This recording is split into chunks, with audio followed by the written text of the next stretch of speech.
Pois bem, então, mais uma vez, chamando a presença de Nossa Senhora e de Deus Pai, nosso Senhor Jesus Cristo, mais uma vez, declaro aberta a presente sessão. Mais uma vez, substituindo o meu eminente colega Evandro, que se encontra em atividades particulares, né? Hoje nós estamos presentes presencialmente eu, virtualmente o meu colega André Costa e o meu colega Djalma Benavides. O embargador Jaime se encontra de férias, gosto de férias. Representante do Ministério Público, a doutora Suzane Pompeu. Doutor Augusto como defensor público. Caríssimo amigo Augusto. Marina, doutora Marina, secretariando os trabalhos, né, com os colegas dela lá que estão na retaguarda. Bom dia, seus advogados.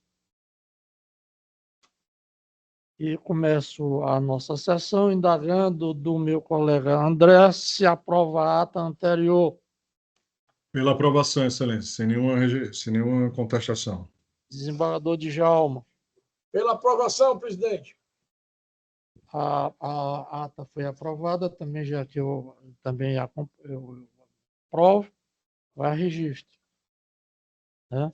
Pergunto aos meus colegas se já podemos confirmar os votos provisórios já votados. Sim, presidente. Com aquelas recomendações de sempre, não é isso? Eu ratifico os votos provisórios, tanto do sistema ESAG como do sistema PJE, com as ressalvas de praxe. Desembargador Djalma. Eu também ratifico, presidente, os votos provisórios dos dois sistemas, com as exceções de praxe. Também, igualmente, confirmo os votos provisórios com as exceções de praxe. A secretaria, então, fica autorizada já a fazer lançamentos para efeito de registro. Vamos iniciar as sustentações orais. Tem algumas sustentações orais com advogados presentes, não é isso, Marina? Excelência, eu acho que tem umas preferências aí sem sustentação oral, não tem? Tem. Não, as preferências sem sustentação oral, Marina, tem, né? É o visto, depois são dados por defensoria, mas como a doutora Ana Cristina não está, eu acredito que nem seja necessário. Pode ser. Bom, tem as preferências, desembargador André. Sem sustentação oral, tem um voto vista, com advogado presente. Doutor Antônio Cleto Gomes se encontra presente. Vossa Excelência trouxe esse processo? Trouxe, Excelência. É bem objetivo isso aí. Bom, então Vossa Excelência tem a palavra, desembargador. Pode, desculpa. Só fazer o pregão aqui, desembargador. Bom dia a todos. Apregou, então, o processo número 27 da pauta, agravo de instrumento número 062-327984-2024, agravante, administradora Norte Shopping Fortaleza Limitada, agravado Companhia Energética do Ceará, Enel, relator é o excelentíssimo desembargador Francisco Bezerra Cavalcante. Na sessão ordinária realizada no dia 10 de setembro de 2024, após anunciado o julgamento do feito epigrafado, os ilustríssimos advogados Dr. Rogério Feitosa Carvalho Mota e Dr. Antônio Cleto Gomes, com a palavra, manifestaram-se dispensando a leitura do relatório e procedendo à realização de sustentação oral em favor das partes agravante e agravada, respectivamente, no prazo regimental. Na sequência, o eminente relator, desembargador Francisco Bezerra Cavalcante, proferiu seu voto no sentido de conhecer e dar provimento ao recurso. Ato contínuo, o excelentíssimo desembargador André Luiz de Souza Costa pediu vista dos autos para melhor exame da matéria. Excelência, Pois não, desembargador André. posso manifestar? Pode sim, desembargador. Tá, então formalmente, inicialmente agora, bom dia para Vossa Excelência, nosso decano, está presidindo a sessão hoje, desembargador Bezerra, bom dia, desembargador Djalma Benavides, bom dia, nossa representante do Ministério Público, doutora Suzane Pompeu Saraiva, bom dia, o representante da Defensoria Pública, doutor Carlos Augusto Medeiros, bom dia, Marina Braga, nossa secretária, e toda a equipe que acompanha, E bom dia também aos advogados e às advogadas que se encontram de forma presencial ou de forma virtual, ressaltando que ontem a Ordem dos Advogados do Brasil completou 94 anos de existência, que é o tempo de sua criação, mais de 9 décadas. Excelência, eu seria objetivo, para não causar qualquer suspense.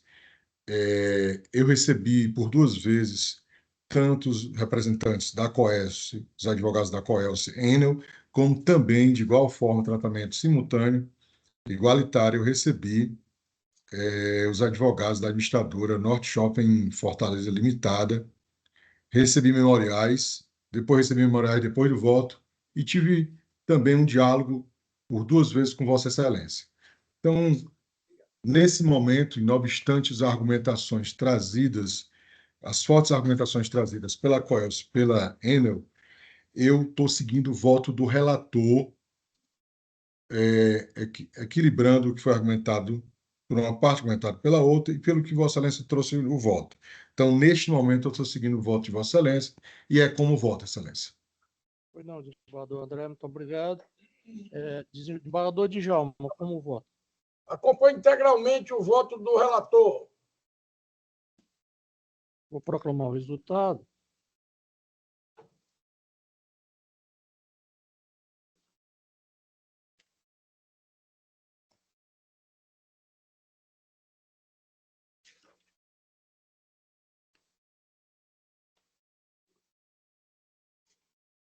A unanimidade de votos, a Câmara decidiu por rejeitar a preliminar de ausência de dialeticidade recursal e por via de consequência, pelo conhecimento e provimento do recurso de agravo instrumento para o efeito de julgar improcedente o pedido de desconsideração da personalidade jurídica, cassando a decisão recorrida, bem como para condenar a parte agravada e honorários advogatícios no valor de R$10.000. O voto, que ora fica proclamado a unanimidade.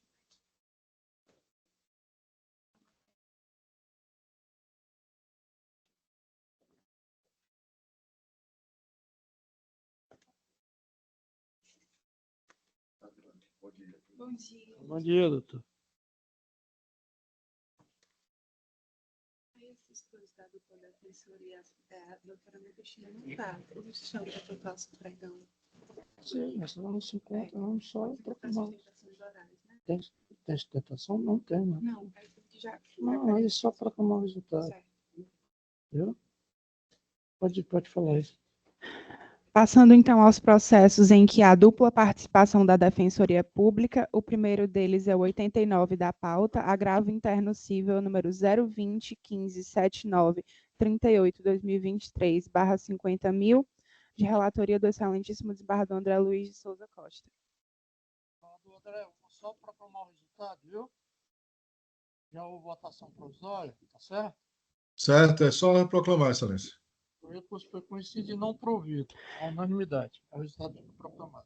E, na sequência, o processo número 130 da pauta, apelação civil número 029.40.45.98/2022, de relatoria do excelentíssimo desembargador Djalma Teixeira Benevides.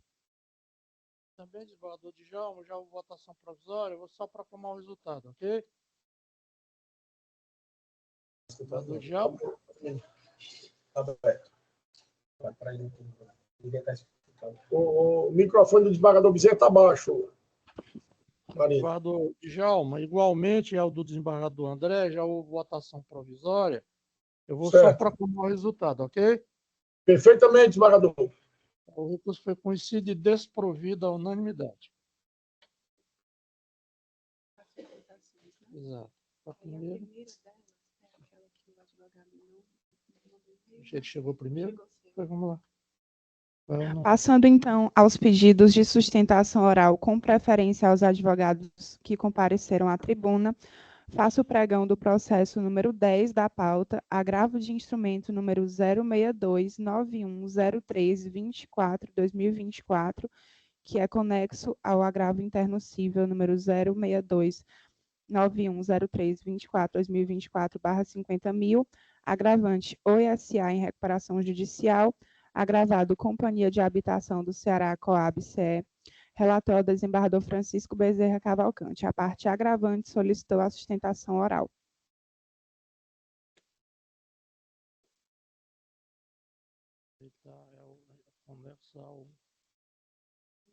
O doutor representa qual parte?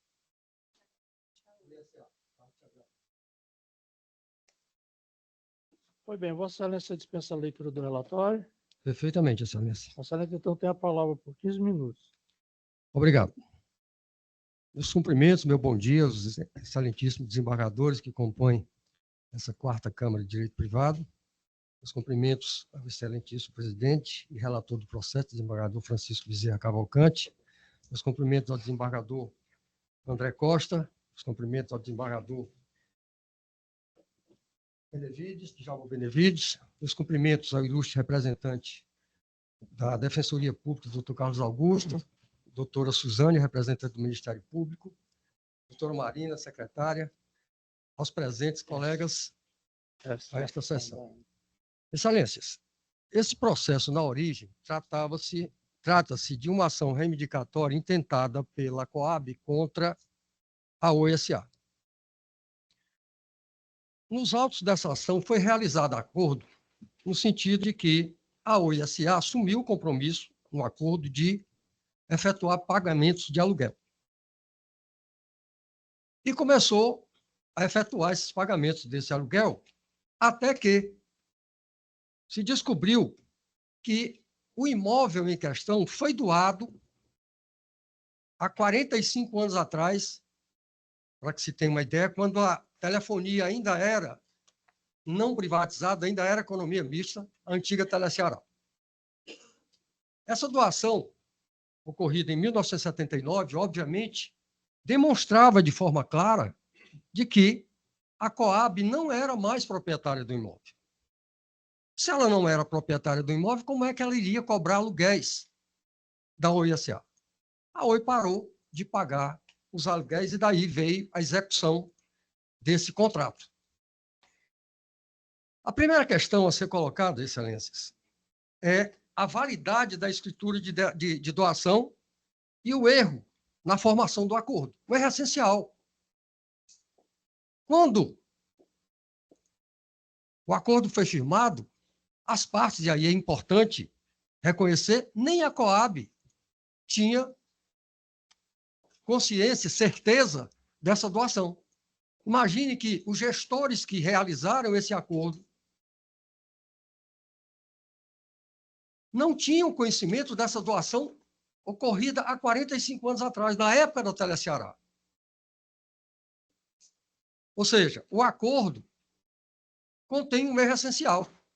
Como é que a Coab vai fazer um acordo, entra com uma ação reivindicatória, vai executar um acordo cobrando aluguéis de um imóvel que não lhe pertence?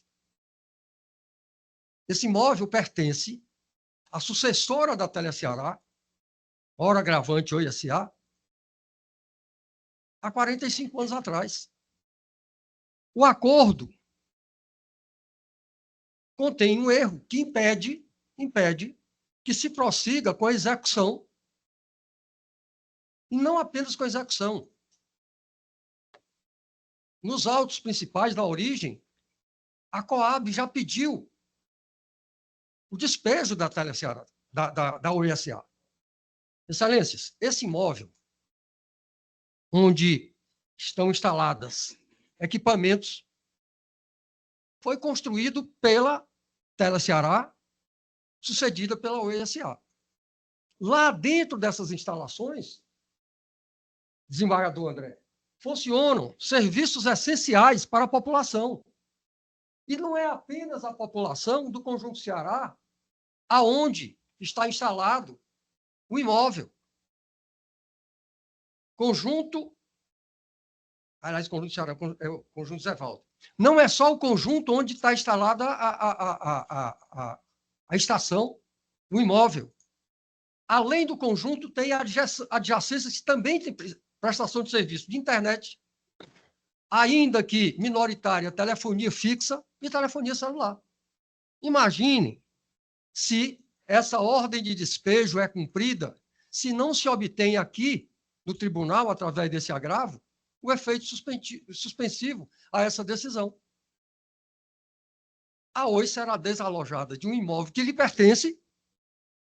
O fato de que a Coab alega que haviam condições que não foram cumpridas para que essa doação se concretizasse, ela não comprova que condições eram essas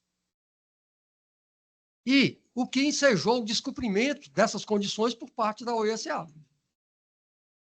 O que efetivamente se tem, Excelência, é que tem uma escritura de doação, escritura pública de doação, que mesmo não tendo sido registrada, averbada na matrícula do imóvel, não tira a validade da escritura. Fato é que essa escritura continua existindo, existe há 45 anos atrás. E, efetivamente, a titular do imóvel é a Oi S.A., não mais a Coab.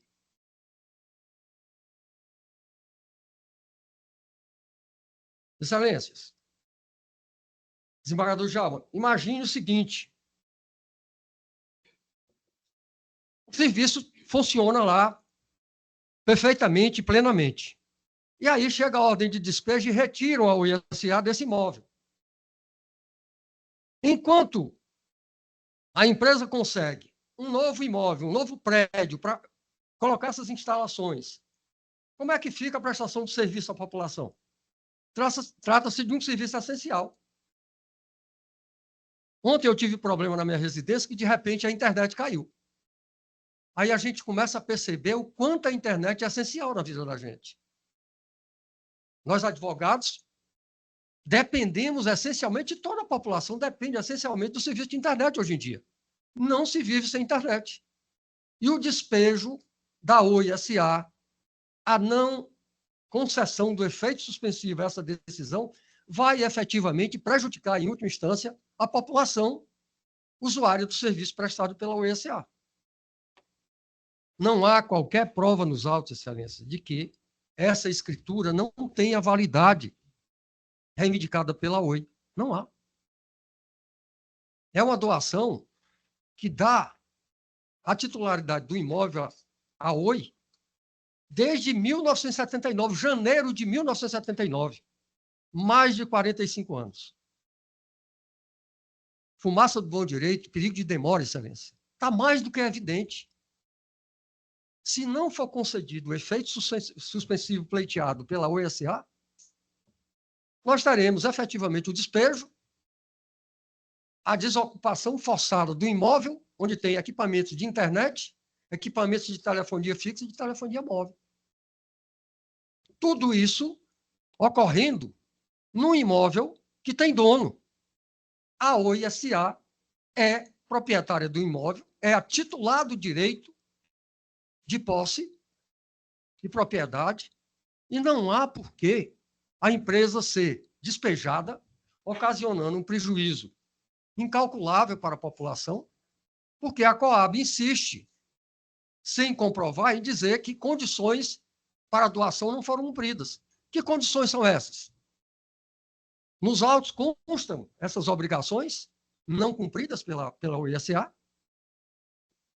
Não há qualquer comprovação de que a Oi S.A. tenha deixado de cumprir com obrigações que concretizariam a doação. Não é do bom direito, não é razoável que a escritura não seja reconhecida, que o erro, na essência, não seja reconhecido, porque o acordo foi firmado com a Coab imaginando ser dona do imóvel, quando, na verdade, a dona do imóvel é aquela que assumiu o ônus de pagar aluguel. Portanto, Excelência, pede-se a concessão do efeito suspensivo para que seja afastado totalmente o risco de despejo da agravante. É o que eu tinha a sustentar, agradeço a atenção. Pois não, muito obrigado, doutor Carlos, parabéns pela sustentação. Vou diretamente ao voto, já houve votação provisória, inclusive, o voto tinha sido disponibilizado a tempo, mas em respeito ao doutor Carlos, eu lerei algumas partes do voto. Agradeço, inclusive, Excelência. Trata-se de agravo de instrumento, interposto por Oi S.A., em recuperação judicial contra a decisão proferida pelo juízo da 39ª Vara Civil de Fortaleza, que nos autos do cumprimento de sentença de número 020 244948 de 2013, páginas 511 e 512, fixou o valor devido pelo agravante e determinou a expedição de certidão de crédito para habilitação junto ao juízo competente. A agravante alega que o acordo firmado entre as partes deve ser anulado por vício de consentimento, afirmando que desconhecia que o imóvel objeto do acordo, referido inclusive na tribuna, havia sido doado à sua antecessora em 1979. Além disso, questiona o montante cobrado, argumentando que o valor é excessivo devido à inclusão de juros compostos e multa que, segundo o agravante, não foram pactuados. Em análise preliminar, conhecido o recurso e proferir decisão. Folhas 140 e 147, indeferindo o pedido de antecipação de tutela recursal formulado pela agravante. A decisão fundamentou-se na ausência de elementos suficientes que evidenciassem a probabilidade do direito alegado, além da insuficiência de prova quanto ao suposto vício de consentimento no acordo. O agravante sustentou que o acordo fora celebrado sob erro substancial, desconhecendo a titularidade do imóvel, o qual, supostamente, já teria sido objeto de doação. Todavia, entendi que essas alegações careciam de comprovação robusta, especialmente considerando, observe, desembargador André, desembargador Djalma, o trânsito em julgado da decisão originária, que veda a rediscussão do mérito em sede de execução, conforme os princípios da coisa julgada e da preclusão. Ainda naquela ocasião, observei que a condição de recuperação judicial da agravante não configura por si só risco ao resultado último do processo, uma vez que o processo de habilitação de crédito em sede de recuperação judicial visa justamente resguardar a ordem de pagamento conforme a administração judicial. Entendi, portanto, pelo indeferimento da liminar para garantir o cumprimento da sentença em favor da agravada e preservar o efeito da execução. Pois bem, sintetizados os fatos, passo a dinelear meu voto, ratificando que não assiste razão com as vênias de vida à parte agravante. A agravante alega que a Coab não possui legitimidade para cobrar aluguéis, pois o imóvel teria sido doado à então Telecomunicações Ceará, S.A. Teleceará, em 1979, conforme relata na petição intermediária de páginas 215 e 225, autos originários, e 13/17, autos de agravo de instrumento. Contudo, a propriedade do imóvel e a legitimidade da Coab Ceará para reivindicar direitos sobre eles foram amplamente discutidos e consolidadas no processo originário, o acordo homologado, em que a agravante comprometeu-se ou compromete-se a pagar aluguéis mensais, foi objeto de decisão com trânsito em julgado, e que impede qualquer rediscussão a esse respeito, nesta fase, nos termos do artigo 502 do Código de Processo Civil. A Coab, em sua defesa, páginas 507 e 510, autos originários, alegou que a doação mencionada pela agravante, melhor dizendo, pela agravante, era condicional, vinculada ao cumprimento de obrigação pelo donatário ou pela donatária, que não foram demonstradas nos autos, o que justificaria a reversão da propriedade à Coab. Dessa forma, o suposto erro substancial alegado pela agravante não se justifica e não há elementos que fundamentem a anulação do acordo com base no artigo 138 do Código Civil. Já no que tange à alegação de excesso de execução, A agravante afirma que o montante é excessivo devido à inclusão de multas e juros compostos, supostamente não pactuados no acordo inicial, página 215 e 225 dos autos de origem. No entanto, segundo o artigo 525, parágrafo 4 CPC, a parte que alega excesso de execução deve apresentar um demonstrativo discriminado dos valores que entende corretos, e isso não foi realizado pela agravante.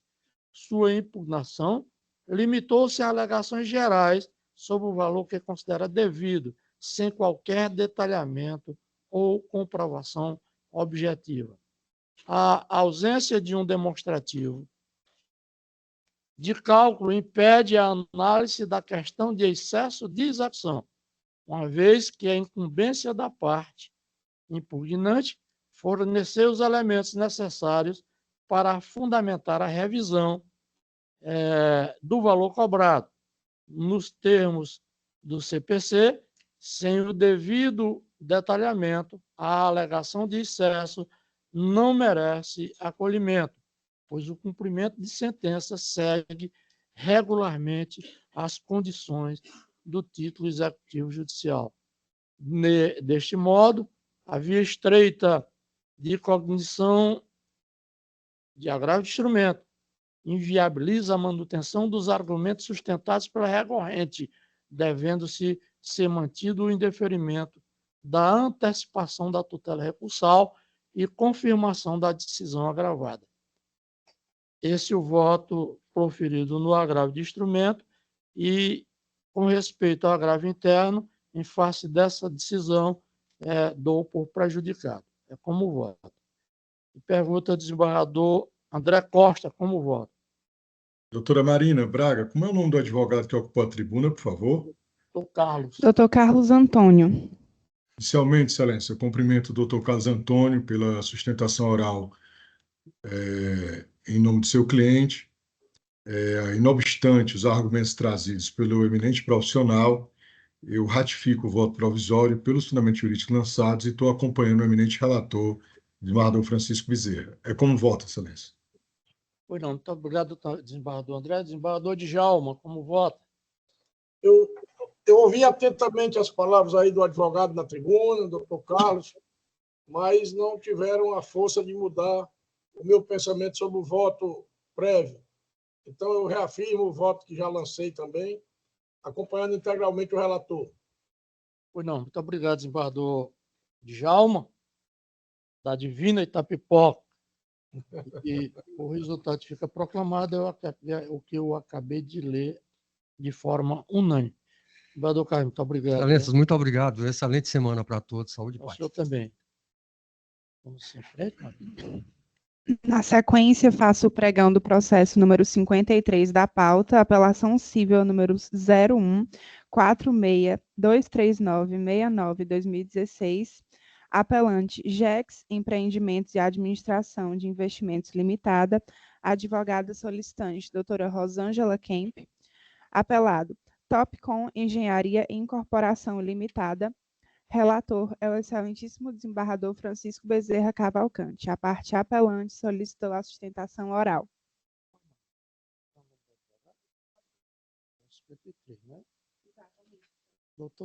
Doutora Rosângela, a senhora dispensaria o relatório e a sustentação, uma vez que eu estou dando por provido o seu recurso? Eu vou ler só a emenda, para a senhora ficar sabendo do que aconteceu. É o número, Marina? É o 014-6239. 014. 6239. Bom, apelação civil, ação de adjudicação compulsória, promessa de compra e venda, contrato válido, quitação integral do preço pactuado, impossibilidade de outorga da escritura definitiva devido a dívidas fiscais e trabalhistas do promitente vendedor, revelia configurada, presunção de veracidade dos fatos alegados, requisito artigo 1418 do Código Civil, atendidos, prova documental robusta, direito à adjudicação compulsória, sentença reformada, recurso conhecido e provido. Desembargador André, confirma o voto provisório, desembargador? Excelência, ratifico o voto provisório e acompanho integralmente o voto de Vossa Excelência. Desembargador Djalma. Confirmo o voto provisório, presidente, acompanhando o relator. Pois não, muito obrigado. O resultado fica proclamado, é o que acabei de ler, a unanimidade. Muito obrigado, doutor. Pois não, muito obrigado. Qual é o outro, Marina? Na sequência, faço o pregão do processo número 74 da pauta, apelação civil número 020476111/2024, apelante Banco Santander Brasil S.A., apelada Tarciana Mara Carneiro Lima e outros, advogado solicitante Dr. Francisco Gledson Máximo da Silva, relator é o desembargador Francisco Bezerra Cavalcante. A parte apelada solicitou a sustentação oral.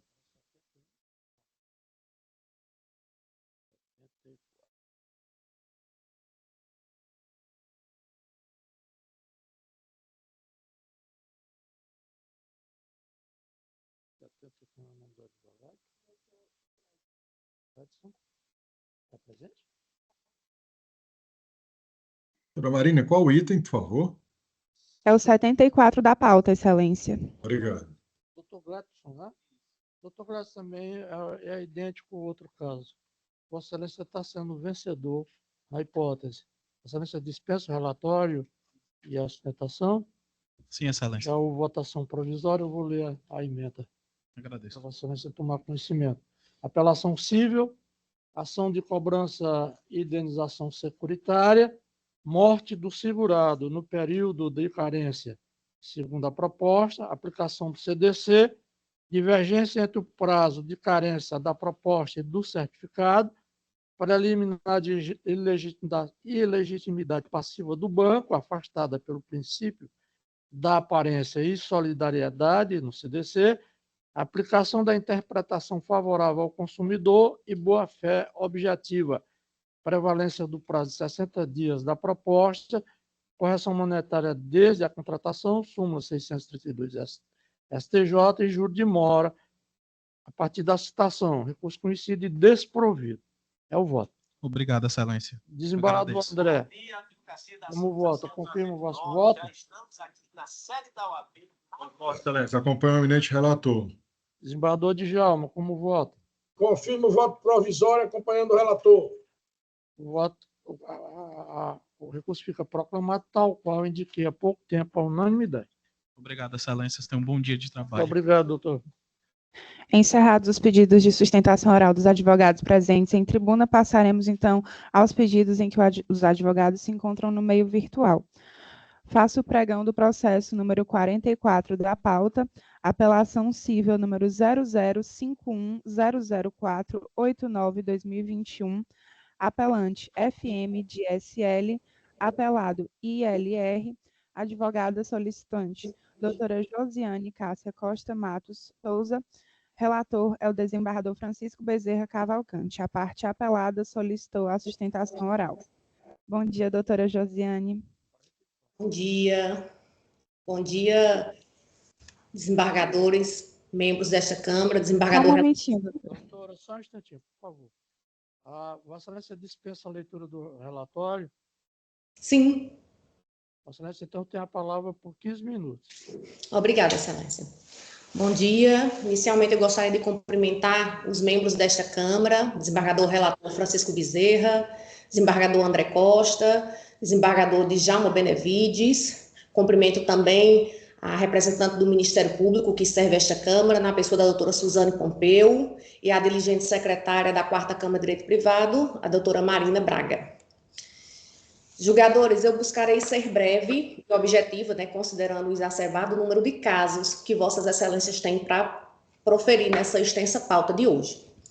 O presente caso trata-se de uma ação de alimentos, proposta por Heitor de Sena, representado neste ato pela genitora do menor, a senhora Fernanda, em face de Ítalo Lustosa Rolim. objetivando, em síntese, a condenação do autor, do genitor, né, ao pagamento de pensão alimentícia em 30% dos rendimentos do promovido, e, em favor da mãe e ex-cônjuge, né, 10% dos seus rendimentos. Por ocasião da sentença de primeiro grau, a douta magistrada julgou parcialmente o pedido, condenando o genitor ao pagamento de pensão alimentícia no patamar de 5 salários mínimos, em favor do menor, e julgou improcedente o pedido de arbitramento de pensão alimentícia em favor do ex-cônjuge. Analisando a decisão julgadora, observei que a fixação em 5 salários mínimos, excelências, corresponde atualmente ao valor de R$ 7.060, e é uma pensão demasiadamente desproporcional, posto que o valor arbitrado ele supera as despesas do menor. O pequeno Heitor, ele tem 3 anos de idade, reside na cidade de Senador Pompeu, mora com a genitora, juntamente com os avós maternos. Durante todo esse processo, a genitora não anexou nos autos uma só comprovação de despesa, que, apesar de não ser obrigatória, poderia sim ter fundamentado o julgador a arbitrar uma pensão de forma mais proporcional, certo? Na própria sentença, a magistrada diz o seguinte, que a autora não fez prova de suas alegações. Considerando que não foi anexado nem por ocasião da inicial, nem tampouco na série de réplica, durante a audiência de instrução, por ocasião do depoimento pessoal da genitora do menor, indaguei sobre as despesas do menor, tendo extraído do relato da mãe o valor individual de todas as despesas, que claramente demonstra gastos que não ultrapassam R$ 4.400. Ora, se nós estamos diante de uma despesa total do menor, que a pensão foi fixada exclusivamente para as suas despesas, que consistem em R$ 4.400, já incluídos, inclusive, valores de gastos escolares anuais, como material escolar, manter uma pensão arbitrada no valor de R$ 7.060 é onerar demasiadamente o alimentante e gerar um enriquecimento sem causa. Ademais, a genitora também tem a obrigatoriedade de contribuir com as despesas do infante, exercendo a função de cirurgiã dentista, é uma servidora pública concursada do município de Irapuã Pinheiro, percebe um valor mensal de R$ 2.776, conforme foi demonstrado em relatório extraído do portal da transparência que foi anexado aos autos.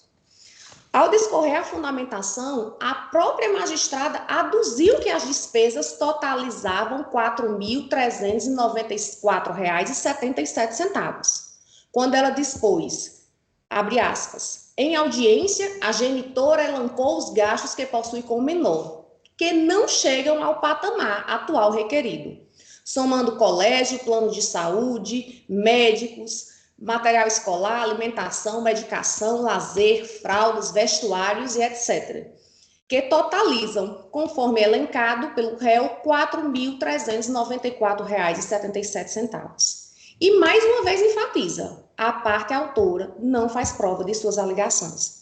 Nós sabemos que, apesar da presunção da necessidade do menor, juntar os comprovantes de despesa e elencar de forma individualizada ajuda sim o julgador a decidir de uma forma proporcional.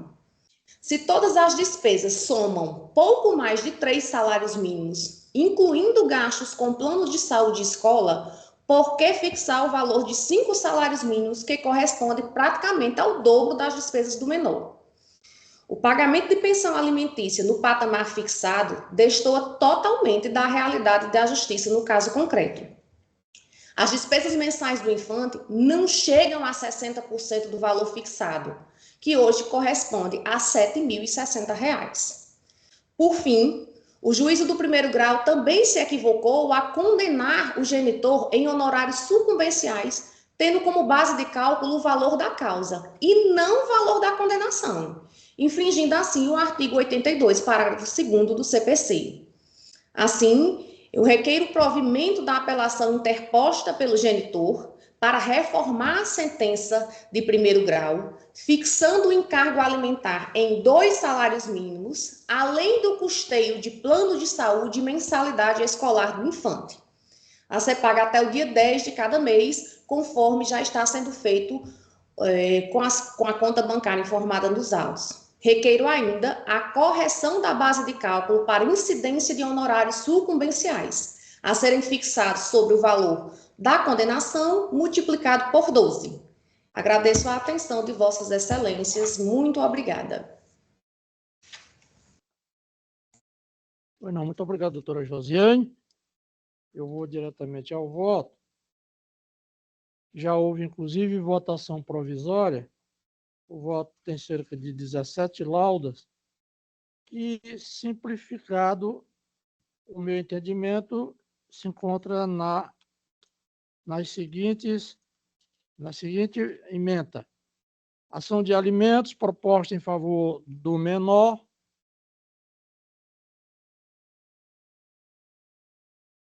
com fixação de alimentos pelo juízo no valor de 5 salários mínimos e negativa de alimentos em favor da ex-cônjuge, que é servidora pública concursada e temporariamente licenciada sem remuneração. Ambas as partes requerem ou recorrem da sentença. A autora busca majoração dos alimentos para o menor e concessão de pensão transitória para si, o réu, redução do valor dos alimentos do menor para 2 salários mínimos, além do custeio do plano de saúde e mensalidade escolar. Em discussão o montante dos alimentos devido ao menor e a possibilidade de concessão de alimentos transitórios a ex-cônjuge, considerando o princípio do binômio necessidade-possibilidade e da razoabilidade, bem como o caráter excepcional e temporário da pensão alimentícia entre ex-cônjuge. Razões de decidir. 1. Alimentos ao menor. O valor fixado de 5 salários mínimos atende às necessidades comprovadas do alimentando, abrangendo a alimentação, saúde, educação, vestuário e lazer, e corresponde à capacidade financeira do alimentante, que é médico, com renda formal superior a R$ 10.745,57. O pedido da redução para 2 salários mínimos não encontra respaldo na capacidade financeira robusta do alimentante e nas necessidades do menor, devendo ser mantido o valor fixado com base no binômio necessidade-possibilidade. 2. Alimentos a ex-cônjuge. Inviável a concessão de alimentos transitórios a ex-cônjuge, visto que a mesma é servidora pública, capacitada e licenciada por escolha pessoal, não havendo comprovação de incapacidade laborativa ou de reinserção no mercado. Conforme entendimento jurisprudencial, os alimentos entre os ex-cônjuges têm caráter excepcional, devendo ser demonstrada a efetiva necessidade, o que não se verifica no caso em tela. 3. Honorários sucumbenciais. Em observância ao tema repetitivo 1076 do STJ, a sentença deve ser reformada para fixar os honorários advogatícios sucumbenciais em 10% sobre o duodécuplo da prestação de alimentos, arbitrada em razão do conteúdo econômico da lide. Tese. Conhecimento e desprovimento do recurso autoral, mantendo a sentença quanto ao valor dos alimentos fixado em favor do menor e ao indeferimento de alimentos a ex-cônjuge. Conhecimento parcial e provimento do recurso do réu para alterar a base do cálculo dos honorários sucumbenciais, fixando-os em 10% sobre o valor correspondente ao duodécuplo da prestação alimentícia. Tese fixada. A fixação de alimentos ao menor deve observar o binômio necessidade, possibilidade e a concessão dos alimentos entre cônjuge depende de demonstração da efetiva necessidade e incapacidade laboral. Diante disto, conheço dos dois recursos, nego o provimento ao apelo manejado pela parte autora e dou provimento parcial à insurgência apresentada pelo réu, nos termos do voto que ora profiro. Só acrescentando, desembargador André e desembargador Djalma, que esses votos eu analiso a fundo, até porque fui juiz de família, doutora, muito tempo, e sempre observando o que refere o Ministério Público. E o Ministério Público aqui apresenta um parecer fundamentado exatamente nos termos que eu estou também julgando.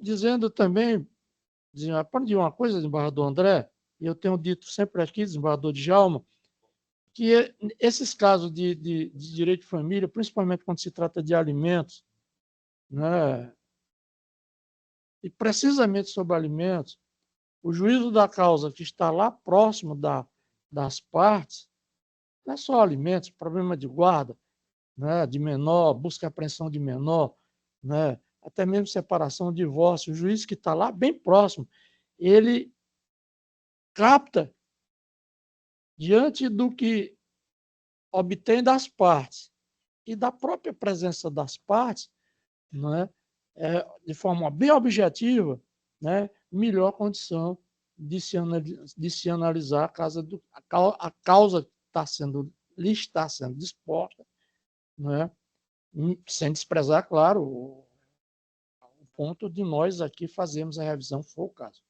No caso aqui, desembargador André, eu considerei que o juiz estava corretíssimo, mudei só um pouquinho em respeito aos honorários. É o voto. Desembargador André. Excelência, inicialmente eu tinha acompanhado Vossa Excelência no voto provisório, mas eu vou pedir vista dos autos, porque me chamou a atenção duas coisas aqui. Eu estava, enquanto Vossa Excelência, a advogada fazia a sustentação oral, com o cumprimento, doutora Josiane Costa, que apesar de ter o sobrenome Costa, eu não tenho qualquer parentesco, estou conhecendo aqui nesse exato momento de forma virtual.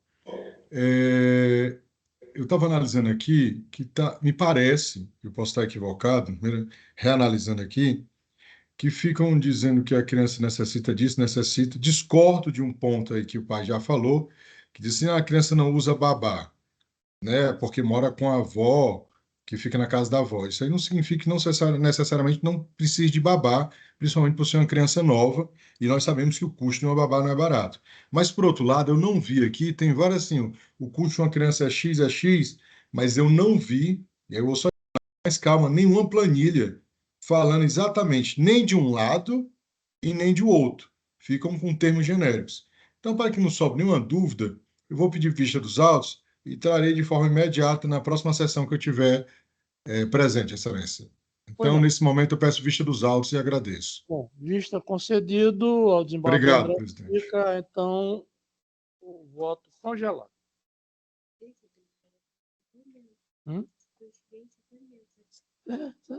E o parecer aqui foi da nossa eminente procuradora, doutora Suzane, que está aqui do meu lado direito, que eu segui exatamente além da para a prova apresentada, a prova apresentada, o que constava nos autos.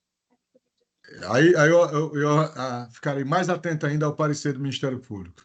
Pois não. E a doutora Suzane também foi promotora de família e ela é bem cuidadosa nessas coisas. Então, fica marcado, desembargador André, para dia 3 de dezembro, ok? Tá, obrigado, Excelência. Já fica designado. Perfeito. A advogada fica intimada, inclusive. Ok? Perfeito.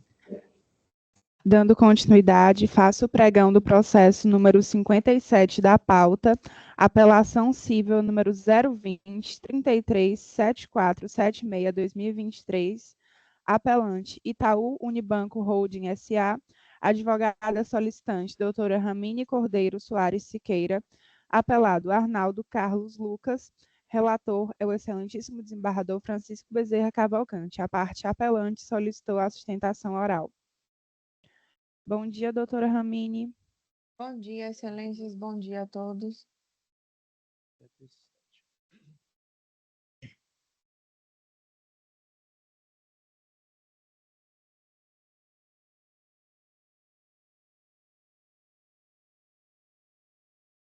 Doutora Ramine, representa o banco, né? Isso, excelência. Bom dia. Excelência dispensa a leitura do relatório. Dispenso sim, Excelência. Vossa Excelência, então, tem a palavra por 15 minutos. Muito grata pela palavra, ilustre desembargador presidente, demais desembargadores, servidores, autoridades e colegas aqui presentes, registro formalmente meus cumprimentos de bom dia. Na presente demanda, a parte autora buscou a restituição em dobro de tarifas debitadas em sua conta corrente, por entenderem não serem devidas, haja vista ter alegado suposta não autorização. Temos uma sentença de parcial procedência. O banco interpôs recurso de apelação, fundamentando na regularidade da contratação, em que pese a parte autora alegar ter sofrido débitos oriundos de tarifas da quais não reconhece, dos dias do período de 4/10/2021 até 3/10/2023, em decorrência da contratação de pacotes de serviços chamados pacote padronizado 3, verifica-se que dos extratos anexos do PAC acostado e as outras provas, a parte tinha sim conhecimento da contratação dos serviços. O cliente, na abertura da sua conta e depois, a qualquer momento, pode optar por contratar outros pacotes que não contemplem apenas os serviços essenciais, esses oferecidos gratuitamente. Ressalta-se que a contratação do pacote de serviços se dá na abertura da conta corrente somente depois da manifestação do cliente pela aceitação da oferta. No caso dos autos, sendo mais concreta, o pacote foi contratado na agência 7943, em 3/9/2020, mediante proposta assinada, essa anexa aos autos, sendo entregue ao cliente uma via com resumo dos serviços contratados e as informações essenciais da conta corrente, motivo pela qual a presente ação não se justifica, vez que a contratação foi devidamente acordada entre as partes. O banco acostou a PAC assinada destrinchando todas as tarifas, e com o intuito de afastar qualquer dúvida, o banco também, além de acostar aos autos a PAC assinada, ele fez uma análise comparativa de assinaturas, na qual foi possível constatar que a assinatura aposta ao contrato de abertura da conta corrente é similar àquela constante da procuração assinada aos autos, o que demonstra a legitimidade e licitude dos atos praticados. Nesse sentido, também é pacífico o entendimento do STJ quanto à legitimidade de cobrança de tarifas expressamente admitidas pela regulamentação bancária e acordada entre as partes. Fazemos remissão a um julgado que se encontra, e não posso deixar apenas de salientar que não há irregularidade no pacote contratado, vez que os serviços foram fornecidos e realizados de acordo com a Resolução 3919 do ano de 2010, que estabelece as normas para os serviços de instituições financeiras.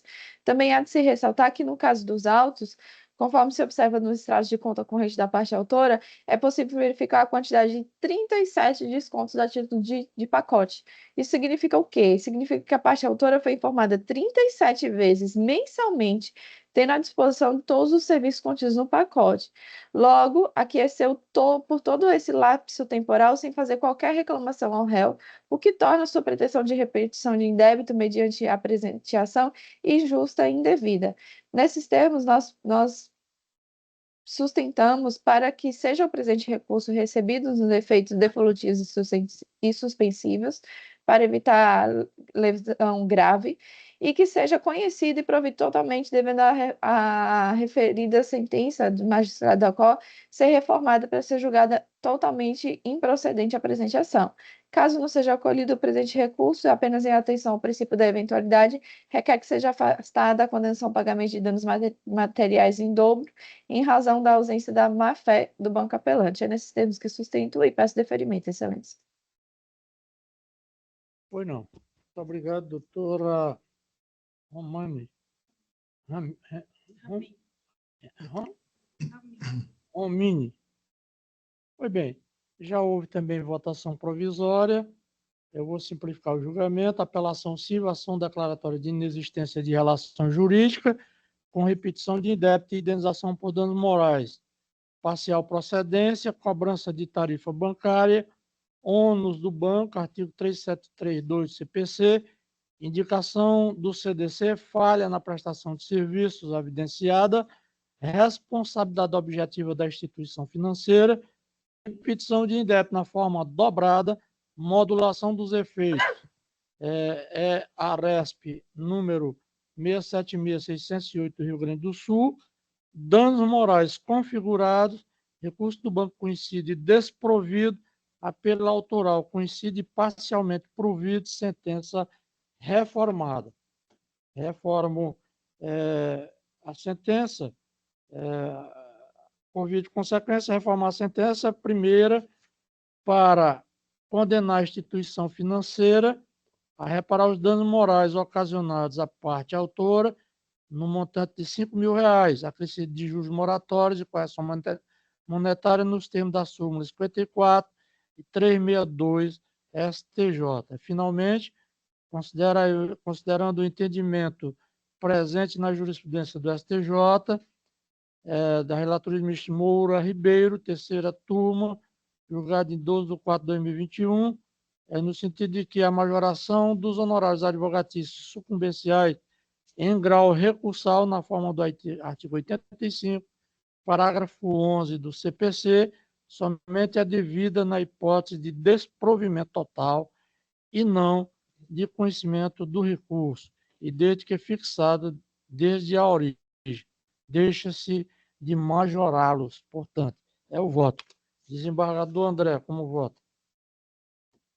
Excelência, cumprimento a advogada que ocupou a tribuna na defesa do interesse do seu cliente e, pelos fundamentos jurídicos que eu já incorporei antes, ratifico o voto provisório e acompanho Vossa Excelência.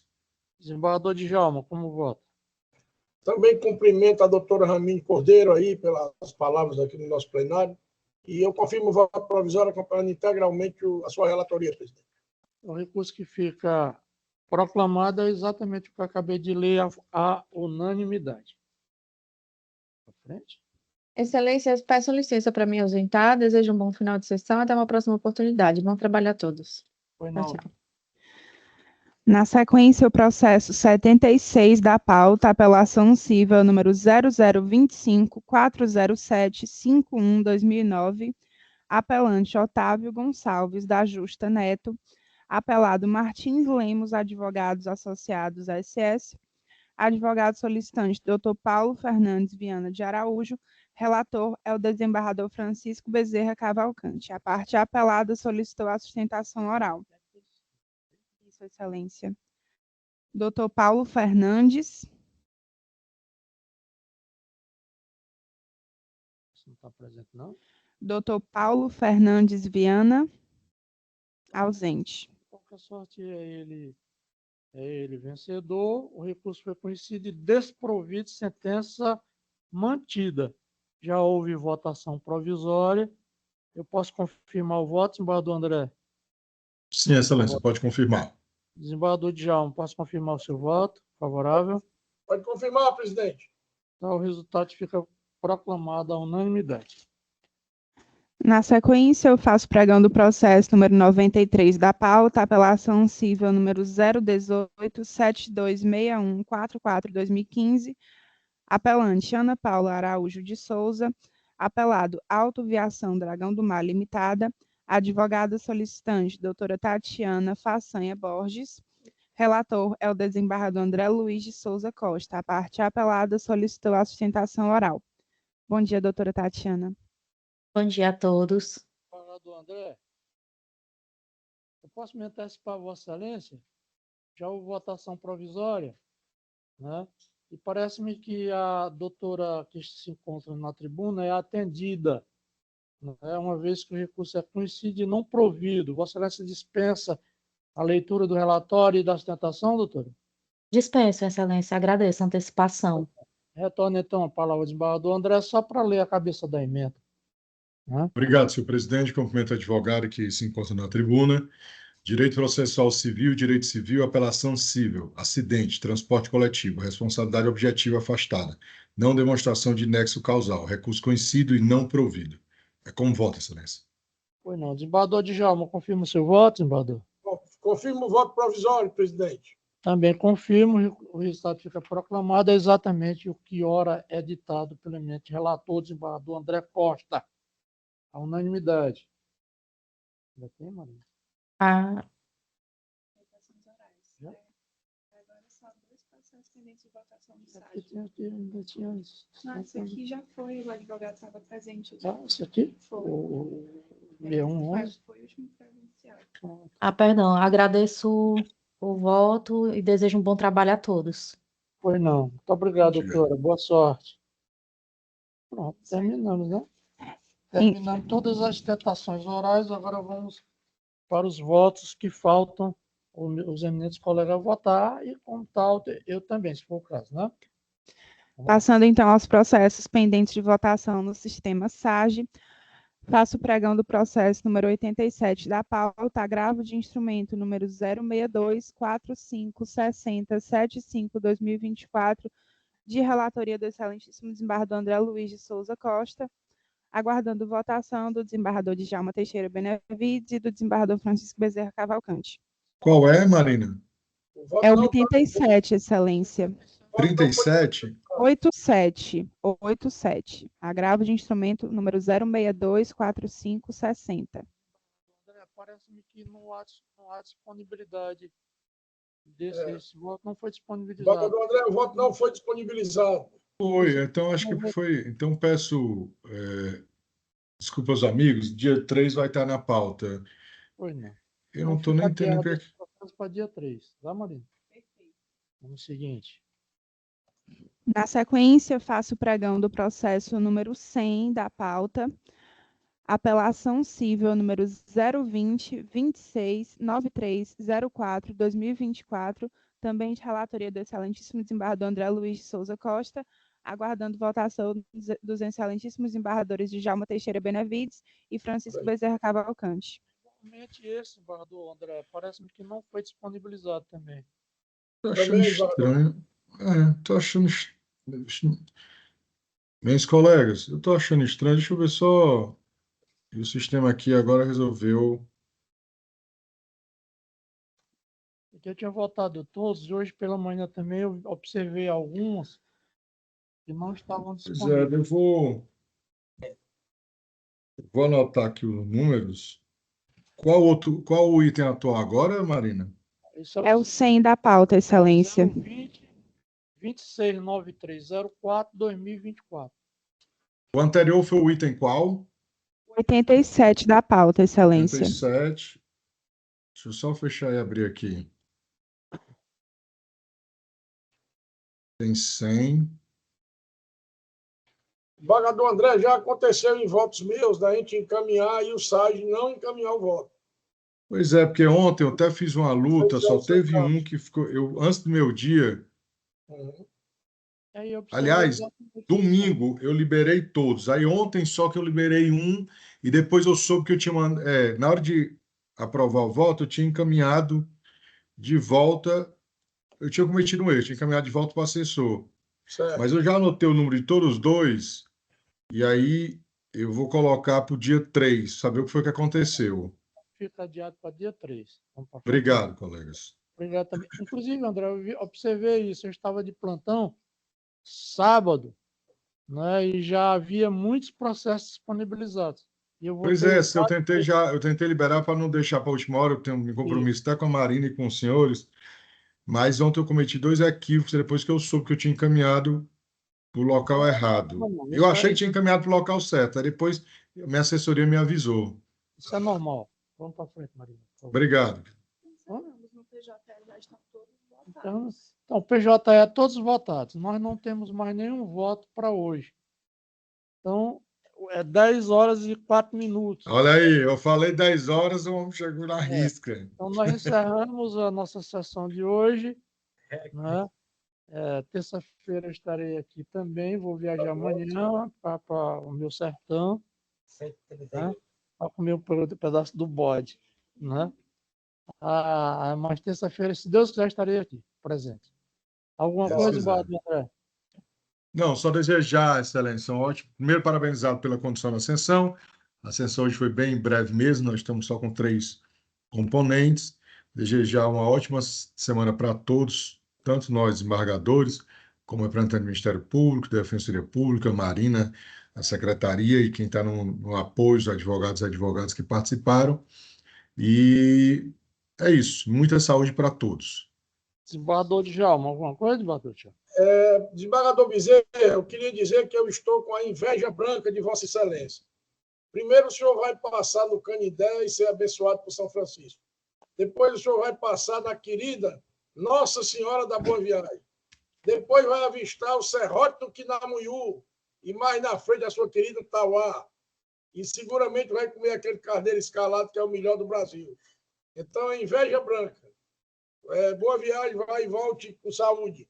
Eu só queria dizer, desembargador Bezerra, como eu disse na sessão passada, que eu estava para fazer mais uma intervenção aí.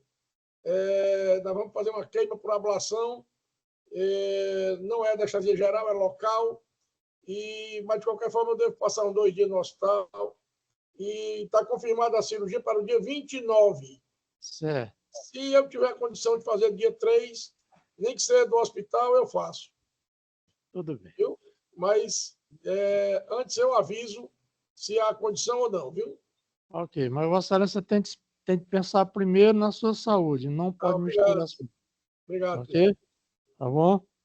E eu queria abraçar todos os colegas aí também, o André, doutor André Costa, Carlos Augusto, doutora Suzane, a nossa secretária, doutora Marina, pessoal do apoio aí, a polícia gloriosa, polícia militar aí, que dá garantia aos nossos trabalhos. E hoje foi uma sessão rápida, graças a Deus, né? Que as outras também sejam. Então, um abraço a todos e boa semana. Presidente, deixa eu só lhe pedir uma coisa, eu esqueci. E o desembargador Djalma involuntariamente me lembrou. Sim. Tenho certeza que ele queria falar da inveja boa e não da inveja branca. Eu lembrei no fato agora. Alguém chama de inveja branca. Vai ter um conteúdo aí. Mas deixa eu lembrar algo que o senhor lembrou aqui, que amanhã o tribunal vai realmente publicar matérias a respeito, mas eu queria consignar aqui na 4ª Câmara de Direito Privado.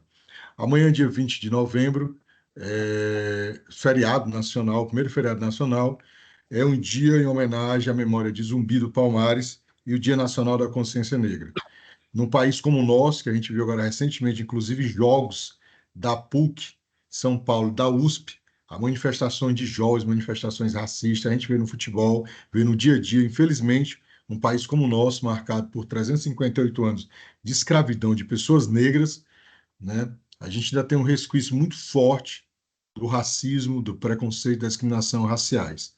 Então, quero aproveitar só para registrar amanhã, não as pessoas, alguns criticam porque vai ser um feriado nacional, Dia Nacional da Consciência Negra, mas um dos feriados que é fundamental porque mais da metade da população, se considerarmos negros, como o IBGE considera, que são as pessoas pretas e as pessoas pardas, formam a nossa nação. Nossa nação tem uma história, é uma nação miscigenada, mas nós temos brancos, temos negros, temos amarelos, temos indígenas, e nem sempre a sociedade, alguns setores da sociedade, aceitam essa pluralidade, essa diversidade, e usam da cor da pele, da raça, da etnia, para segregar as pessoas, para discriminar as pessoas. Então, eu queria fazer esse registro, Vossa Excelência me perguntaram, eu tinha manifestado no primeiro momento, mas só fazer um registro que amanhã é um dia antes de ser um feriado nacional que tem a sua importância, é também um feriado para a gente refletir sobre as relações raciais no Brasil e que os negros, que devem ser os protagonistas, como em qualquer luta das pessoas minorizadas, por exemplo, na violência contra a mulher, as mulheres devem ser as protagonistas, mas isso não implica que não tenhamos homens que sejam contra a violência e sejam aliados. Assim vale para os homoafetivos, assim vale para as pessoas idosas com discriminação e assim vale para os negros. O que eu penso é que as pessoas negras e negras devem ter o protagonismo de defender seus direitos, mas nós só vamos conseguir construir uma sociedade diferente se as pessoas não negras, ou seja, as pessoas brancas, como nós temos aqui na nossa 4ª Câmara, sejam também antirracistas, porque é a união das pessoas que vai construir uma sociedade melhor, mais igual, mais inclusiva, mais plural. Então, eu queria só fazer esse registro, o motivo do feriado nacional amanhã, motivo do feriado, e por que isso? Dia Nacional da Consciência Negra. Muito obrigado, senhor presidente. Obrigado aos colegas que me ouviram aqui. Foi não, Divaldo? Só mais um registro. Ontem, para nós, foi um dia muito grande. O meu Ceará Esporte Clube ontem praticamente garantiu a volta à primeira divisão do Campeonato Brasileiro. Mais do que isso, estabeleceu um recorde de torcedores do Castelão, superando a seleção brasileira no jogo Brasil-Uruguai. E desembargador Djalma, ainda está faltando um pezinho. Provando para todos que a torcida do Ceará é a maior do estado. Obrigado, presidente. Ainda está faltando um pezinho, desembargador Djalma. Pois bem. Eu só quero lembrar, desembargador, só acrescentando, desembargador Djalma, e foi uma lembrança oportuna, é o primeiro feriado, né, da consciência negra no Brasil, né? A lei recentemente aprovada, não é isso? Tá certo? Lembrando que a história do negro, vamos dizer assim, no Brasil, que é discriminado, como o desembargador André falou, não é? Ela vem desde o Brasil colônia, né? No meu livro, eu não sei se o desembargador André tem esse livro, lá tem uma passagem a respeito de negros, né? Daquelas colônias, me faltou a memória agora, os quilombolas, né? Tá certo? Lá na minha terra também tem uma colônia quilombola que está lá representada no livro que escrevi de forma muito modesta sobre a minha terra. Pois bem, doutora Suzane, alguma coisa? Excelência, só agradecer novamente a acolhida, dizer que faço minhas as palavras do desembargador André, desejar um excelente feriado, um excelente restante de semana e dizer que fiquem todos com Deus. Amém. Obrigada. Doutor Carlos Augusto. Da mesma forma também, corroborar a lembrança do feriado de amanhã. Eu entendo que realmente nós temos uma dívida social, tem pessoas que quando a gente fala essa ideia da dívida social criticam, né? Mas nós temos sim, temos essa obrigação de fazermos essa reflexão e mudarmos sempre, porque nós fomos educados numa outra geração em que muito se fazia piada a respeito de preconceito e tudo. Nós temos que acabar com isso. A gente tem que pensar sempre em tratar todos de forma igual. Então, ou igualmente os iguais e desigualmente os desiguais. Então, a gente tem que se lembrar disso e procurar lembrar que todos nós somos irmãos. E a gente tem que ajudar as pessoas mesmo. Então, desejar a todos também um excelente feriado, uma boa semana e até terça, com a graça de Deus, que a gente vai estar aqui com muita paz e muita saúde. Obrigado. Muito obrigado, doutor Carlos. Eu só queria também encerrar dizendo, desembargador André, desembargador Djalma, doutora Suzane, doutor Carlos, eu gosto muito de história, André. Eu sou aficionado por história. Desde o meu tempo de estudante, né, história, OSPB, geografia, eu era aficionado. Tanto é que no meu vestibular eu fechei essas matérias, né? E está no prelo, desembargador André, desembargador Djalma, um pequeno livrozinho que eu estou já lançando sobre a história de uma senhora chamada Jovita Alves Feitosa. Tem uma rua aqui em Fortaleza, né? E a Jovita Alves Feitosa foi a heroína da pátria, né? Considerada, hoje está lá no panteão da Vitória, né? Lá em Brasília, o nome dela, uma das mulheres vitoriosas, era lá do sertão dos Inhamuns, numa localidadezinha chamada de Brejo Seco. Estou já lançando esse livro. Está no prelo. E lá, desembargador André, eu já puxando para a história que o Vossa Excelência acabou de contar, né, já comemorando esse nacional da consciência negra, né? Tem um capítulo sobre a Guerra do Paraguai, porque ela foi heroína lá na Guerra do Paraguai. Sem ter ido à guerra, ela foi considerada heroína. E hoje é o espelho praticamente do movimento feminista brasileiro. E lá na Guerra do Paraguai, eu quero entrar. A Guerra do Paraguai tem vocês vão ver quando eu lançar, tem uma partezinha que diz o seguinte, que o índio e o negro brasileiro, principalmente o negro baiano, foi à guerra do Paraguai de forma forçada. Você viu tanto que a discriminação era feita naquele tempo, né? Então está tudo lá posto, tá certo? Mostrando o exemplo, né? Que não há por que se discriminar. Preto, branco, pardo, tudo para mim tudo é igual. E é assim que a nossa Constituição prevê, né? Igualdade de direitos, sem discriminação de classe, cor, sexo, etc, etc, etc, embora haja, inclusive, decisões judiciais contrárias a este paradigma contido na Constituição Federal. Que aí eu não vai entrar no mérito porque vai longe.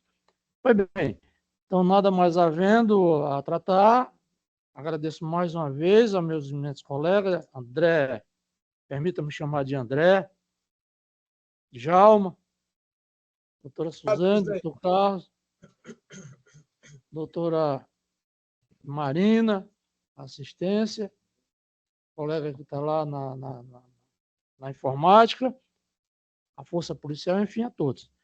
Agradeço mais uma vez por me permitir estar aqui de frente, de forma muito humilde, né? E avocando mais uma vez as graças de Deus e Nossa Senhora, declaro encerrada a presente sessão.